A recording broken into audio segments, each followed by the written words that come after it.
ठीक है भाई। तो आज हम लोग स्टार्ट कर रहे हैं लिमिट्स एंड डेरिवेटिव्स। ठीक है, तो लिमिट्स का कंसेप्ट डिफरेंशिएशन के पर्सपेक्टिव से बहुत ज़्यादा इंपॉर्टेंट है। ठीक है, तो कैलकुलस में दो गोल होते हैं हमारे। अब यहां से कैलकुलस का पार्ट शुरू हो रहा है आपका। ठीक है, तो we have two goals.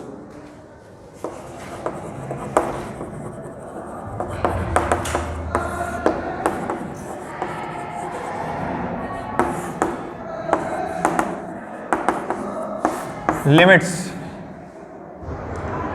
So calculus में दो गोल्स होते हैं आपके पास।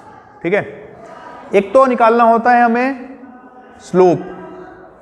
ठीक है, स्लोप निकालना होता है। दूसरा निकालना होता है हमें एरिया। तो स्लोप से बात करेंगे तो बात होती है डिफरेंशिएशन की, जैसे तुम फिजिक्स में भी यूज करते हो। और आपने स्लोप पढ़ी है स्ट्रेट लाइंस में। ठीक है, स्ट्रेट लाइन पढ़ा है ना, तो उसमें हम स्लोप की बात करते हैं। और स्लोप का सिंपली मीनिंग क्या होता है, कोई भी लाइन जब positive direction of x axis से एंगल बनाती है उसके टेंजेंट को स्लोप कहते हैं। टेंजेंट को स्लोप कहने का मतलब है कि टेंजेंट का मतलब होता है कि वाई डायरेक्शन में जितना चेंज हो रहा है, ठीक है, वो चेंज किसकी वजह से हो रहा है, एक्स की वजह से हो रहा है। एक्स में कितना चेंज हुआ, यानी कि जब भी हम कहते हैं कोई भी फंक्शन लिखते हैं हम y equals to f x, ठीक है, या मैंने लिखा y equals to x square, मैंने लिखा x की वैल्यू 1 तो y की वैल्यू भी क्या हो जाएगी, x की वैल्यू 2 तो y की वैल्यू विल बी 4। 2 रखोगे 2 का स्क्वायर कितना हो जाएगा, x की वैल्यू -2 रखोगे y की वैल्यू कितनी हो जाएगी, -2 का स्क्वायर 4 हो जाएगा। तो जैसे जैसे x की वैल्यू में चेंज कर रहा हूं y भी चेंज हो रहा है। ठीक है, तो मतलब कहने का यह है कि x यहां पर इंडिपेंडेंट है, x स्वतंत्र है। ठीक है, जब x इंडिपेंडेंट होता है तो x इंडिपेंडेंट है तो y डिपेंड हो गया, यानी कि x की वैल्यू पर y की वैल्यू डिपेंड हो गई। जैसे जैसे x चेंज हो रहा है, ठीक है, जैसे जैसे x चेंज होता रहेगा वैसे वैसे y की वैल्यू भी चेंज होती रहेगी। तो इसलिए हमने बोला ये जो फंक्शन होता है f(x), यहां पर x is independent variable, this is independent variable and y is dependent variable.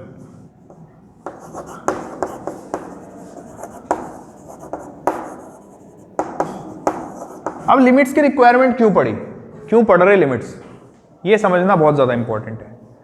Limits पढ़ रहे हैं डिफरेंशिएशन के पर्सपेक्टिव को समझने के लिए। ठीक है, लिमिट्स पढ़ रहे हैं डिफरेंशिएशन को बनाने के लिए। ठीक है, अब डिफरेंशिएशन की जरूरत पड़ी, डिफरेंशिएशन की जरूरत पड़ी डायरेक्शन देखने के लिए। ठीक है, डायरेक्शन का मतलब होता है स्लोप।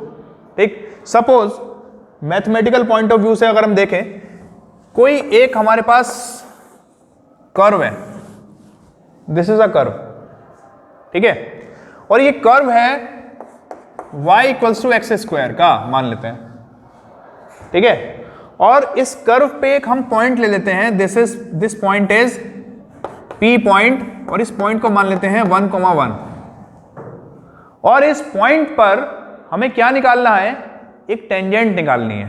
टेंजेंट मतलब होता है स्पर्श रेखा। ठीक है, यानी कि जो एक लाइन टच करके निकल जाती है इस पॉइंट पे, उसको टेंजेंट बोलते हैं।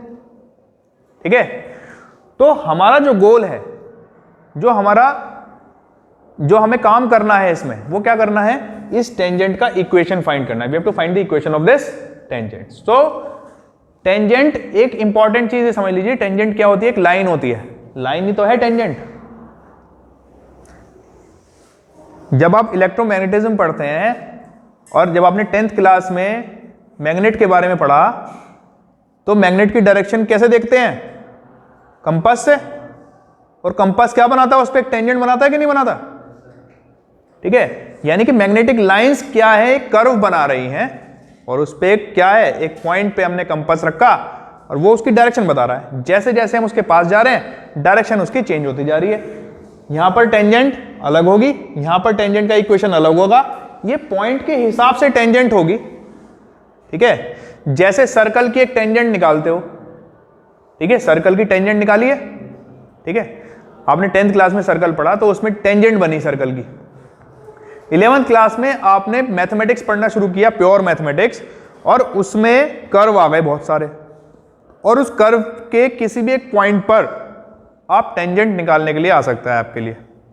ठीक है, जैसे फिजिक्स में ग्राफ होते हैं, होते कि नहीं होते, उसमें हमें निकालना होता है, सपोज हमें एक फंक्शन गिवन है, टाइम फंक्शन गिवन है, डिस्टेंस का फंक्शन गिवन है, और उसने कहा कि वेलोसिटी निकालो। ठीक है, तो आप क्या करोगे, उस डिस्टेंस फंक्शन को डिफरेंशिएट करोगे एक बार। तो वो जो डिफरेंशिएट करते हैं, वो जो कॉन्सेप्ट है वो कहां से आ रहा है, लिमिट से आ रहा है। अब देखो कैसे आएगा, लिमिट का कैसे यूज होता है डिफरेंशिएशन में। तो बेसिकली यहां पर हमारे पास क्या गोल है, एक कर्व है y = x², उस पर एक पॉइंट है 1,1, एंड हमें फाइंड करना है, we have to find the tangent, equation of the tangent. अब टेंजेंट एक स्ट्रेट लाइन है, और स्ट्रेट लाइन का इक्वेशन फाइंड करने के लिए हमें क्या चाहिए, किसी भी स्ट्रेट लाइन का इक्वेशन जनरलाइज्ड है, कोई भी स्ट्रेट लाइन है उसका इक्वेशन फाइंड करने के लिए हमें क्या चाहिए, और एक पॉइंट चाहिए, और बस पॉइंट से निकल जाएगी स्ट्रेट लाइन, स्लोप भी चाहिए। ठीक है, यानी कि एक पॉइंट चाहिए और एक स्लोप चाहिए। तो पॉइंट तो बच्चों हमारे पास गिवन है, लेकिन हमारे पास क्या गिवन नहीं है, स्लोप गिवन नहीं है। तो लिमिट से हमें क्या मिलेगी, स्लोप मिलेगी। अब थोड़ा सा मान लीजिए, एक हम इस पे वेरिएबल पॉइंट ले लेते हैं, जैसे फिजिक्स में एक पार्टिकल ले लेते हैं ना जो ट्रेवल करता है पाथ के चारों ओर अपनी लोकस पर, लोकस मतलब होता है उसका पाथ। ठीक है, मैथ्स में उसको लोकस कहते हैं। तो एक पॉइंट ले लिया हमने, क्यू पॉइंट ले लिया, और उस पर हमने माना x, y point, variable point है, ये पॉइंट इस कर्व के अलोंग ट्रेवल करेगा ऐसे। ठीक है, चल सकता है, ये वेरिएबल है, वेरिएबल का मतलब वेरी कर सकता है अपनी वैल्यू को। ठीक, थोड़ी देर के लिए मान लीजिए, क्योंकि हमने y = x² माना है यहां पे, तो इस y की जगह हम क्या रख दें, तो पॉइंट क्या हो गया हमारे पास, x, x² हो गया। ठीक है, तो पॉइंट हो गया हमारे पास x, x²। अब ये पॉइंट धीरे धीरे यहां पे आएगा। सपोज अब हमें टेंजेंट का इक्वेशन निकालना है। अब टेंजेंट का इक्वेशन निकालने के लिए, ठीक है, स्लोप चाहिए। अब स्लोप निकालने के लिए एटलीस्ट 2 पॉइंट चाहिए। जब भी तो हम स्लोप का फॉर्मूला लगाते हैं y2 - y1 x2 - x1, तो स्लोप के फॉर्मूला लगाने के लिए हमें एटलीस्ट 2 पॉइंट चाहिए। अगर हमारे पास P पॉइंट है और यहां पर Q पॉइंट है, तो हम इससे एक लाइन अगर ड्रॉ करें तो स्लोप निकल जाएगी। लेकिन लाइन कौन सी बन गई है, जब एक लाइन एक कर्व को एक लाइन कट कर रही है तो इस लाइन को क्या बोलते हैं, कॉर्ड नहीं बोलते बेटा। जब कट करके निकल जाती है तो उसको सीकेंट बोलते हैं। ठीक है, कॉर्ड कब कहेंगे, जब ये सेगमेंट बन जाएगा यहां से यहां तक, इसको हमने कॉर्ड कहा। जैसे पैराबोला की कॉर्ड होती है ऐसे, ठीक है, अगर ये निकल जाएगी तो ये सीकेंट हो जाएगी पैराबोला की। ठीक है, कॉर्ड बस यहां तक है। तो ये डिफरेंस पता होना चाहिए तुम्हें। बात समझ आ रही है? तो ये क्या हो गई, सीकेंट हो गई। हमें तो टेंजेंट की इक्वेशन चाहिए थी, यानी कि टेंजेंट की ही स्लोप निकालनी है फिर। तो इस पॉइंट को थोड़ा और पास आना पड़ेगा। ठीक है, सपोज ये पॉइंट उठ के यहां पे आ गया, फिर हमने लाइन बनाई, अब भी क्या हो रही है, यहां पर बनाएंगे अब भी सीकेंट हो रही है, यहां पर बनाएंगे अब भी सेकेंट हो रही है। यानी कि इस क्यू पॉइंट को इतना पास होना पड़ेगा कि जो वो पी पॉइंट के बिल्कुल बगल में आके खड़ा हो जाए, मतलब बिल्कुल बराबर में आ जाए, इतना पास। ठीक है, ठीक है, तो हमें क्या करना पड़ेगा, पॉइंट को इतना पास आना पड़ेगा। ठीक है, पॉइंट को इतना पास आना पड़ेगा कि बिल्कुल इससे ऐसे सट जाए, मिल जाए। तब हम क्या करेंगे, एक लाइन को पास करेंगे जो कि इससे होकर के जाएगी। स्लोप का काम हो गया, 2 पॉइंट आ गए, स्लोप निकल जाएगी y2 - y1 x2 - x1, और ये टेंजेंट भी बन रही है। ठीक है, अब लिमिट कैसे आती है, ये पॉइंट Q P पॉइंट पर नहीं आ सकता। अगर ये पॉइंट Q P पॉइंट पर आ गया, ठीक है, पॉइंट Q P पॉइंट पर आ गया, ठीक है, तो इस पॉइंट का अस्तित्व खत्म हो जाएगा। तो मतलब ये दोनों एक ही पॉइंट हो जाएंगे, ओवरलैप हो जाएंगे। ठीक है, यानी कि इसको थोड़ा दूर रहना पड़ेगा। लेकिन Q को P के पास आने के लिए X को 1 को अप्रोच करना पड़ेगा, 1 के इक्वल नहीं करना। ठीक है, तो हमें क्या कर रहे हैं, x को यहां पर आने के लिए, इसके पास आने के लिए 1 का पीछा करना पड़ेगा, 1 को अप्रोच करना पड़ेगा, तभी तो आएगा। तो हमने क्या किया, जो हमारी स्लोप निकली वो निकली y2 minus y1 over x2 minus x1, क्योंकि ये पॉइंट q यहां पर आ गया। ठीक है, तो स्लोप क्या हुई हमारी, x square minus 1 over x minus 1। तो ये हमारे पास स्लोप हो गई इसकी, लेकिन एक कंडीशन के साथ में कि इसकी जो लिमिट है, x की लिमिट x 1 को जो है अप्रोच करेगी, उस केस में होगी है।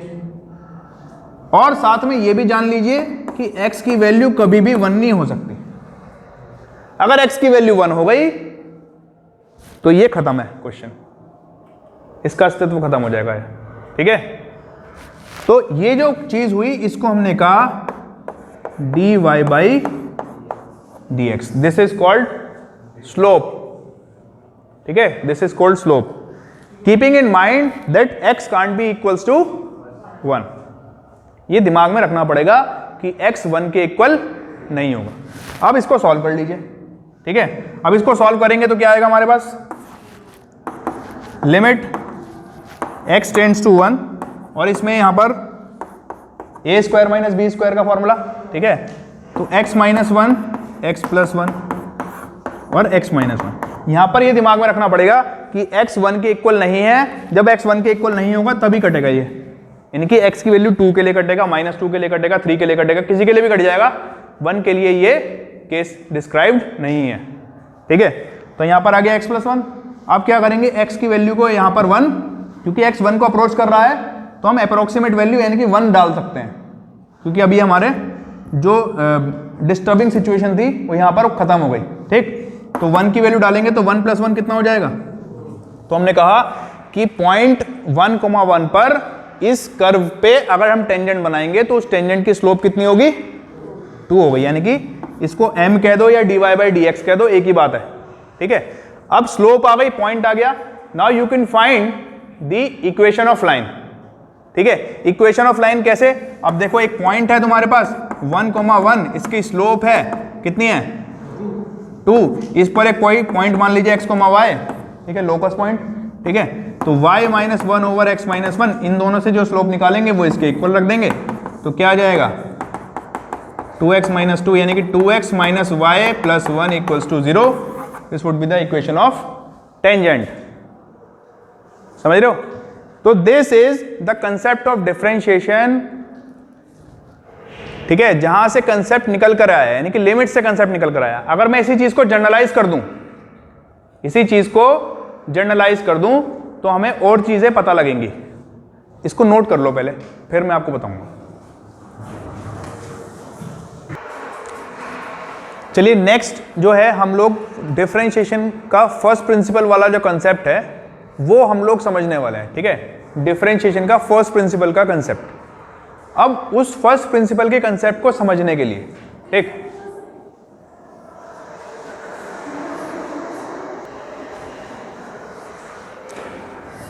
देखिए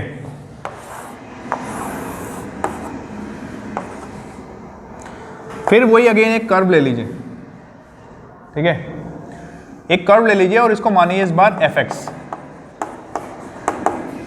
ठीक है, हमने क्या किया, यहां पर एक पॉइंट है x, y।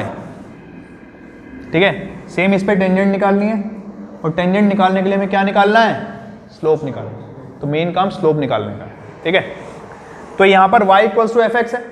ठीक है, ये x, y एक पॉइंट है, सपोज इसको p पॉइंट मानिए, इसको q पॉइंट मानिए। यहां पर एक पॉइंट ले लेते हैं q पॉइंट। ठीक है, q पॉइंट कहां लिया, सपोज ये तो x डिस्टेंस पे था, इससे आगे h डिस्टेंस पे हमने q पॉइंट ले लिया। ठीक है, तो ये जो पॉइंट हुआ, यहां से यहां तक का जो डिस्टेंस हुआ, this is x plus h। ठीक है, तो यानी कि ये जो पॉइंट होगा, सपोज ये होगा x प्लस h, कॉमा, अब x plus h comma y होगा, ये टोटल y है, तो y की वैल्यू कितनी है, fx। तो यहां आ जाएगा fx प्लस, अगर मैं x की वैल्यू इसमें रख दूंगा तो ये y इक्वल्स टू fx की जगह मैं यहां पर क्या लिख सकता हूं, y कंपोनेंट इसका f times x plus h, fx plus h लिख सकता हूं मैं इसको। ठीक है, तो एक पॉइंट हो गया ये और एक पॉइंट हो गया ये, ठीक है। पहले कंसेप्ट में क्या पढ़ा था, क्यू पॉइंट को कहाँ आना पड़ा था, यहाँ पर आना पड़ा था स्लोप निकालने के लिए। अब भी ये यहीं आएगा, यहाँ पर आने के लिए इसको किसको अप्रोच करना पड़ेगा, x को। पहले यहाँ पर x था और यहाँ पर 1 था, तो x को किसको अप्रोच करना पड़ा था, 1 को। यानी कि x प्लस h को x को अप्रोच करना है। x से x कैंसिल, तो h की किसको अप्रोच कर रहा है, यानी कि h अगर 0 हो जाए तो ये पॉइंट सेम हो जाएगा।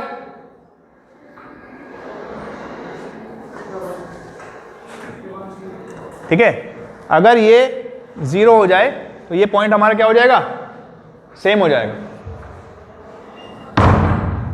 अब देखिए लिमिट क्या कहती है, लिमिट कहती है कि भाई अगर हमें स्लोप निकालनी है, स्लोप क्या होगा, y2 minus y1 over x2 minus x1, तो ये हो जाएगा y2 कितना fx plus h minus y1 over x plus h minus x, this will be cancel out and h क्या हो जाएगा इसको,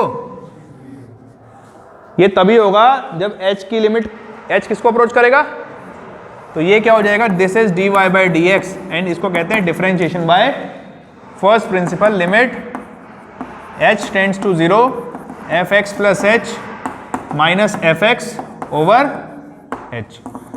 तो जितने भी डिफरेंशिएशन के फॉर्मूले बने हैं वो सब इसी से बने हैं, इसलिए इसको हमने कहा प्रथम सिद्धांत। ठीक है, अवकलन का प्रथम सिद्धांत, यानी कि डिफरेंशिएशन बाय फर्स्ट प्रिंसिपल, इसको बोला। इसको नोट कर लो बेटा। तो लिमिट्स के कंसेप्ट को स्टार्ट कर रहे हैं, कुछ इंपॉर्टेंट पॉइंट्स हैं, कुछ फॉर्मूलेज हैं जो कि इंपॉर्टेंट है, महत्वपूर्ण है, उनको लिख लेना। ठीक है, जैसे सबसे पहले मैं आपको बाइनोमियल थ्योरम बताना चाहता हूं। ठीक है, तो बाइनोमियल थ्योरम का थोड़ा सा जिस्ट देना चाह रहा हूं। ठीक, जब एक्सप्लेन करेंगे तो डिटेल में एक्सप्लेन करेंगे, इस बार तो कोर्स में तुम्हारा कट गई है, लेकिन फिर भी उसको इस चैप्टर के बाद दोबारा से एक्सप्लेन कर देंगे, लेकिन थोड़ा सा जिस्ट दे रहा हूं मैं आपको। तो जैसे बाइनोमियल थ्योरम की रिक्वायरमेंट क्या है, आप सबसे पहले पास्कल ट्राइंगल को समझिए। 1 1 1 ये पैटर्न बन रहा है। ठीक है, हमने 3 1 ट्राइंगुलर फॉर्म में लिख दिए। ठीक है, देन उसके बाद हम क्या लिखेंगे, 1 2 1। ठीक है, देन 1 3 3 1, देन 1 4 6 4 1। क्या पैटर्न बन रहा है, पहले 3 बार 1 लिखिए, then 1 1 plus 1 2, then 1 1 1 plus 2 3 2 plus 1 3, then 1। ठीक है, देन 1 4 6 4 1। ठीक है, तो इस तरह से पैटर्न बनता जाएगा। सपोज अब देखो बाइनोमियल की रिक्वायरमेंट क्या है, अगर मैं यहां पर देखूं कि a प्लस बी की वैल्यू पावर 0 है, तो किसी की पावर 0 तो वैल्यू क्या आ जाती है। अगर मैं a प्लस बी की पावर 1 करूं तो यहां पर मुझे a की मल्टीप्लाई करनी पड़ेगी, यहां पर b की, और बीच में क्या लगाना पड़ेगा, प्लस। तो इसका मतलब यही है। अगर मैं a प्लस बी की पावर 2, यहां से कंसेप्ट शुरू होता है, बहुत ध्यान से देखिएगा। ठीक है, तो a प्लस बी की पावर 2 क्या आ जाएगा, a स्क्वायर। a की पावर को डिक्रीजिंग ऑर्डर में लिख दो पहले, a स्क्वायर a, और यहां पर a की पावर 0 यानी कि 1, फिर यहां से b की पावर को लिख दो, b स्क्वायर b 1। तो क्या हो गया, a प्लस बी का होल स्क्वायर का फॉर्मूला बन गया। ठीक है, this is the binomial expansion, दो टर्म की पावर का एक्सपेंशन को बाइनोमियल एक्सपेंशन बोला। फिर a प्लस बी की पावर 3 है, a की पावर को डिक्रीजिंग ऑर्डर में लिखिए, this is a cube a square a, then b cube b square b। ठीक है, this is the formula of a plus b whole cube, आपने पढ़ा है। ठीक है, लेकिन this is the binomial expansion, यहां पर आप बाइनोमियल एक्सपेंशन के पर्सपेक्टिव से पढ़िए। अब a प्लस बी की पावर 4 है, आप फॉर्मूला नहीं जानते, बना सकते हैं, power 4 cube square a 0, 4 cube square b then 0। Important बात, अब थोड़ा सा एनालाइज करते हैं। देखो सब में पावर 1 1 है वेरिएबल की, यहां पर पावर 2 है, a की पावर 1 b की पावर 1, टोटल पावर कितनी, 2 2, यानी कि तीनों में पावर कितनी है, 2 2 है। 3 2 प्लस 1 3, 1 प्लस 2 3 3, हर एक टर्म में 3 पावर है टोटल वेरिएबल्स के मिला के, 4 4 4, तो इसमें भी 4 है। तो हर एक टर्म में अगर आप एनालाइज करेंगे तो सेम पावर मिलेगी, ठीक है। This is the binomial expansion. थोड़ा सा और इसको एक्सप्लेन करेंगे आगे, ठीक है, थोड़ा और इसको आगे एक्सटेंड करेंगे तो a प्लस बी की पावर n आ जाएगा। जब n आता है तो यहां पर कॉम्बिनेशन इंक्लूड हो जाता है, जो वेरिएबल्स हैं, ठीक है, ये nc1 nc2 nc3 nc4 की वैल्यूज हैं जो कि बायनोमियल के टर्म्स होती है, कोफिशिएंट्स होते हैं, ठीक है, बायनोमियल थ्योरम में वो उनका भी फॉर्मूला होता है, उनको सिखाया जाता है। तो जनरलाइज करके फिलहाल मैं लिख रहा हूं, फिर मैं फॉर्मूला उसको आपको बताऊंगा कि कौन सा फॉर्मूला है। यहां पर जैसे 1 4 6 4 1 है, ये हमें पता लगा कि हमने ऐड कर करके लिया है, लेकिन जब पावर n हो जाएगी तो कितनी बार ऐड करेंगे, n टाइम्स करना पड़ेगा। तो उससे बचने के लिए हमने क्या किया, इसको लिखा nc0, ठीक है, nc1 plus nc2 plus and so on, last में क्या आ जाएगा ncn। बाकी काम वही करना है, a की पावर को डिक्रीजिंग ऑर्डर में और वहां से b की पावर को डिक्रीजिंग ऑर्डर में लिखना है। तो यहां पर an माइनस 1 an माइनस 2, ठीक है, इस तरह से बीच में ncr, rth टर्म मतलब एक और आती है बीच में, जनरल टर्म कहते हैं इसे, ठीक है। तो ये a की पावर क्या हो जाएगा n माइनस r, ठीक है। इधर से b की पावर को डिक्रीजिंग टर्म में लिख लीजिए, तो b की पावर n, अच्छा यहां पर a की पावर क्या हो जाएगी, 0 हो जाएगी ना लास्ट में आते आते। फिर यहां पर b की पावर n होगी, b की पावर n माइनस b की पावर r, जैसे b की पावर n, b की पावर n माइनस 1, b की पावर n माइनस 2, ऐसे यहां पर b की पावर r होगी, ठीक है। फिर यहां पर b की पावर 2 हो जाएगी, ठीक है। फिर यहां पर b आ जाएगा और यहां पर b की पावर क्या हो जाएगी, 0 हो जाएगी, ठीक है। सभी टर्म में देखो पावर का सम n आ रहा होगा, n plus 0 n, n minus 1 plus 1 n, n minus 2 plus 2 n, n minus r plus r n, और यहां पर भी n, ठीक। तो ये क्या है, this is the binomial expansion. और ये nc0 nc1 nc2 nc3, इनको कैसे सॉल्व करेंगे, इनको सॉल्व करेंगे, एक फॉर्मूला होता है ncr, इसको कहते हैं factorial n over factorial n minus r और फैक्टोरियल r। और फैक्टोरियल क्या होता है उसको भी जान लीजिए, क्योंकि आपके सिलेबस में है नहीं है, ठीक है, इस बार के, नेक्स्ट ईयर फिर आना चाहिए, क्योंकि ये बहुत इंपॉर्टेंट चैप्टर है, बायनोमियल थ्योरम कनेक्टेड है, बहुत जगह लगेगा।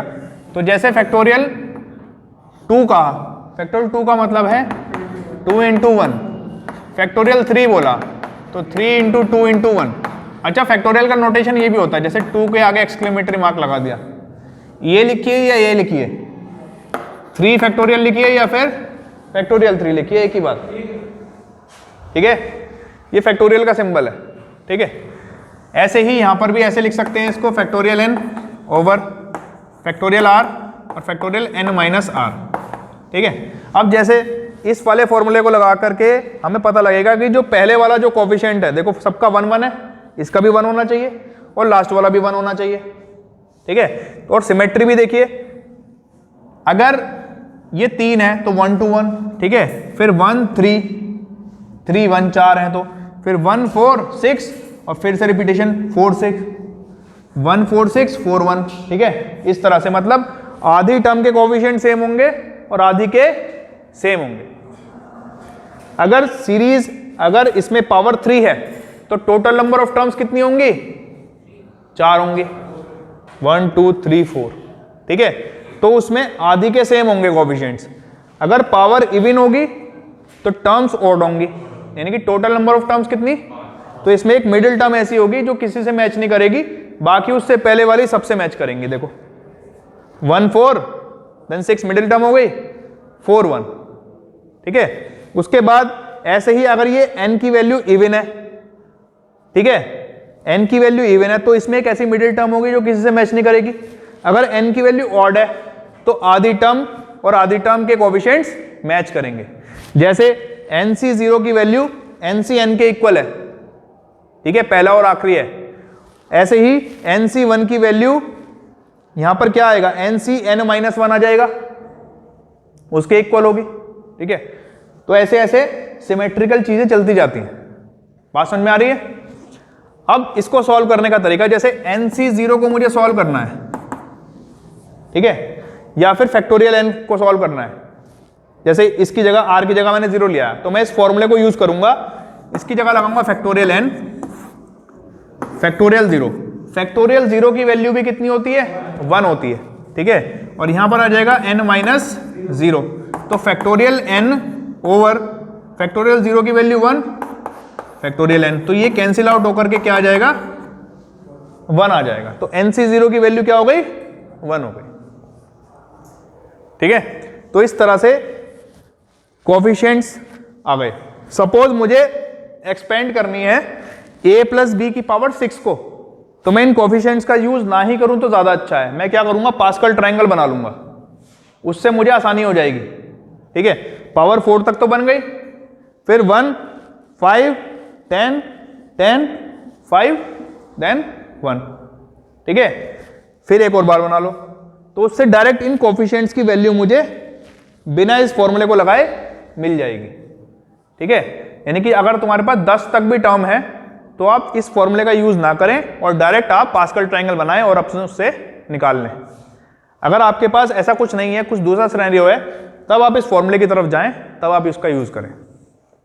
ठीक है, तो ये कैलकुलेशन को आसान करने की टेक्निक है। ठीक है, तो ये पास्कल ट्रायंगल। अब सपोज इस वाले फॉर्मूले में this is the generalized formula जो लास्ट मैंने लिखा है बाइनोमियल थ्योरम का, this is the binomial theorem. ठीक है, अगर मैं a की वैल्यू 1 रख दूं और b की वैल्यू x रख दूं, ठीक है, a की वैल्यू 1 और b की वैल्यू x रख दूं, तो ये लिमिट्स में फॉर्मूला यूज बड़ा होता है।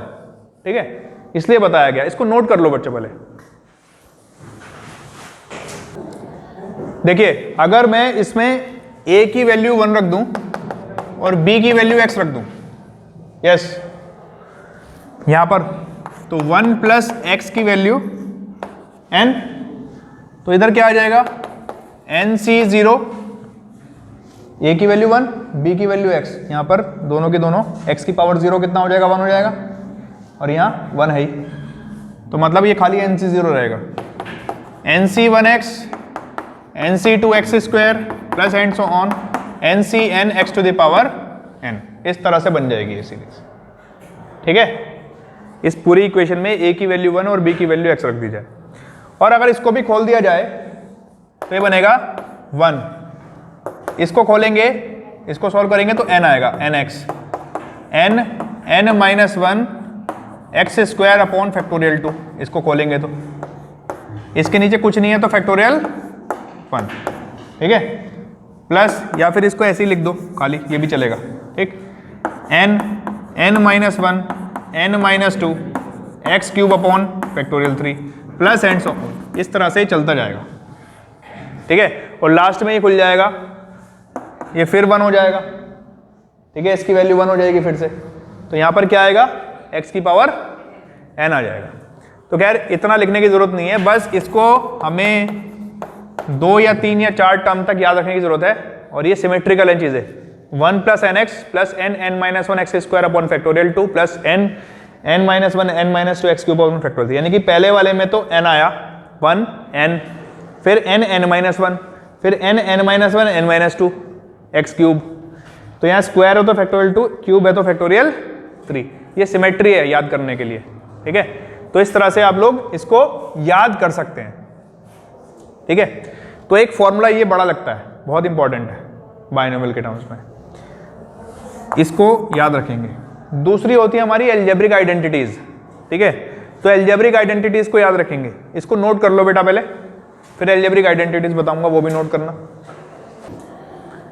ठीक है, आज के लिए इतना ही, कल को हम लोग आगे का इसके पढ़ेंगे। ठीक है, और लिमिट्स के क्वेश्चंस करेंगे।